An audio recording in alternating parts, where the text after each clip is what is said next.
yaitu sistem kardiovaskular.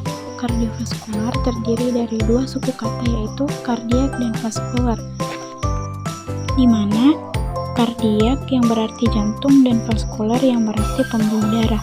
Dalam hal ini mencakup sistem sirkulasi darah yang terdiri dari jantung, komponen darah, dan pembuluh darah.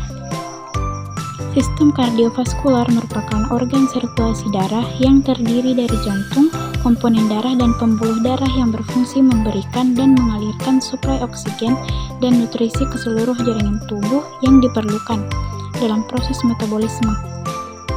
Sistem kardiovaskular memerlukan banyak mekanisme yang bervariasi agar fungsi regulasinya dapat merespon aktivitas tubuh. Salah satunya adalah meningkatkan aktivitas suplai darah agar aktivitas jaringan tidak dapat terpenuhi. Sistem kardiovaskular mulai berfungsi pada usia 3 minggu kehamilan. Dalam sistem kardiovaskular terdapat pembuluh darah terbesar yang disebut angioblast.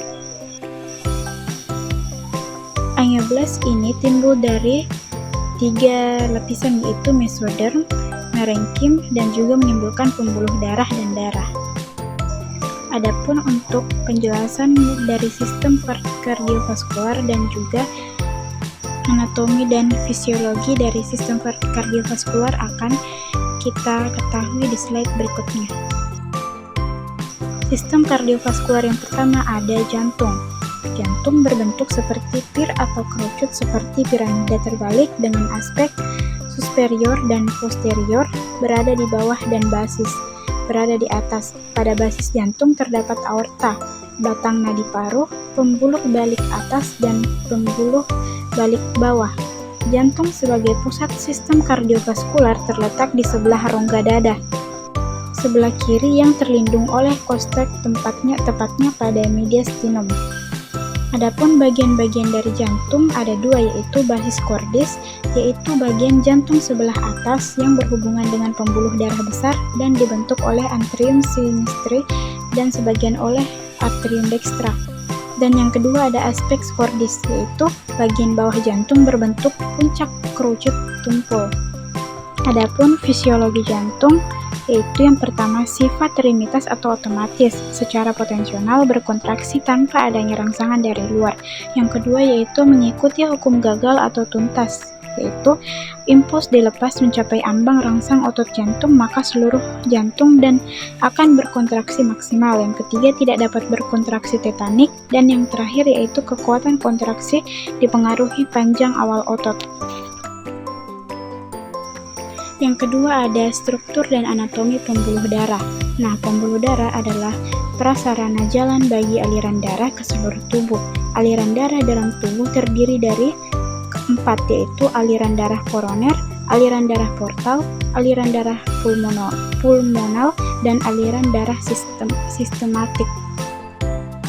Aliran darah pertama yaitu ada arteri. Nah, arteri merupakan pembuluh darah yang keluar dari jantung yang membawa darah ke seluruh tubuh dan alat tubuh. Pembuluh darah terbesar yang keluar dari ventricle sinistra disebut aorta. Arteri terdiri dari 3 lapisan utama, yaitu tunica intima, tunica media, dan tunica externa. Adapun aorta. Aorta merupakan pembuluh darah arteri terbesar keluar dari jantung bagian ventricle sinistra melalui aorta ascendens membelok ke belakang melalui radix pulmonalis sinistra, turun sepanjang kolumna vertebralis menembus diafragma. Dan yang ketiga ada darah. Adapun fisiologi dan anatomi darah yaitu darah adalah cairan yang mengalir dalam pembuluh darah dan berfungsi sebagai pengangkut oksigen, nutrisi, dan produk limbah ke seluruh tubuh. Berikut adalah struktur dan anatomi darah. Darah terdiri dari beberapa komponen, yaitu ada plasma darah, sel darah merah, sel darah putih, dan trombosit. Nah, plasma darah adalah cairan yang membentuk sekitar 55% dari volume darah.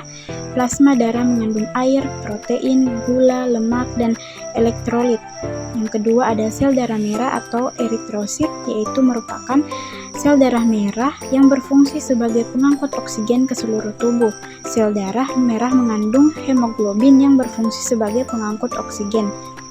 Yang ketiga ada sel darah putih atau leukosit. Nah, Nah, sel darah putih adalah sel yang berfungsi sebagai bagian dari sistem imun tubuh. Sel darah putih membantu melawan infeksi dan penyakit. Yang terakhir ada trombosit. Trombosit adalah sel yang berfungsi sebagai pengatur pembekuan darah. Trombosit membantu mencegah peredaran darah yang berlebihan. Darah memiliki beberapa struktur anatomi yang penting, yaitu ada membran sel darah, sitoplasma, nukleus, dan mitokondria. Adapun fisiologi darah atau fungsi darah, darah memiliki beberapa fungsi yang penting, yaitu yang pertama mengangkut oksigen. Darah mengangkut oksigen dari paru-paru ke seluruh tubuh. Yang kedua mengangkut nutrisi. Darah mengangkut nutrisi dari sistem pencernaan ke seluruh tubuh. Yang ketiga mengangkut produk limbah. Darah mengangkut produk limbah dari seluruh tubuh ke ginjal untuk dibuang.